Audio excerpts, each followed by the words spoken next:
ชื่ออะไรกันบ้างชื่ออะไรคะชื่อนี่อะไรคะมีนูนนั่นเองจ้าคนสมัยสองตุลาลักษณ์คนสุดท้ายสิวาพี่น้อยเป็นน้อยคนงามโอเคเดี๋ยวสองท่านค่ะเดี๋ยวมีถามกันนิดนึงเราต้องใช้พื้นที่โอเคอะไรนะคะไปถึงผู้ใดมีเวลาเพียงแค่3 วิ3 วินาทีข้ามวันเพื่อไปหาใครเราจะต้องตอบชื่อเพลงไม่ได้จะเป็นอัลบั้มไหนก็ได้ชื่อเพลงของพี่ไม้ต้องของพี่ไม้ด้วยนะนะคะโอเคพร้อมพร้อมนะคะพร้อมนะทีนี้ให้เวลาคิดเดี๋ยว1 2 3มีการหาซิงเพลงไว้มีการหาซิงเพลงไว้อยู่ในใจเนาะอันนี้คือส่งกำลังใจหรือว่าคือแบบแอบในเชื่อว่าเกิดแอบไปได้นะตรงรู้ก็ได้ยินว่าผู้ต่างๆเนี่ยนะคนต่างๆคนสามารถท่องเพลงของไม้ไทยในห้องก็ได้ตามโอเคอันนี้ค่ะเดี๋ยวตอนนี้เรามีเวลาค่อนข้างกระชั้นชิดนิดนึงเดี๋ยวตอนนี้ขอให้ตอบคนละ1 ชื่อ1 บทเพลงละกัน1 2 3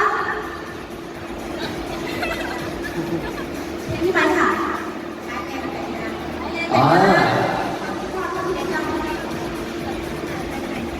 ไปแล้วค่ะต่อค่ะ3 คนได้คัดออกไปแล้ววันนี้เหลือ2 คนเด้อเริ่มต้น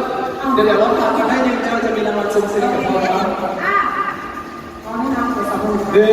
ถ้าตอบคำนั้นเมื่อกี้ตอบไปแล้วนะโอเค1 2 3เป็นอย่างอันนี้คือเอิ้นอ๋อ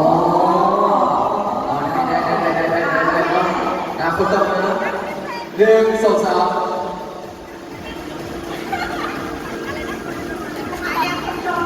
ไม่ใช่นะลูก1 2 3อย่าใจร้อนจนแ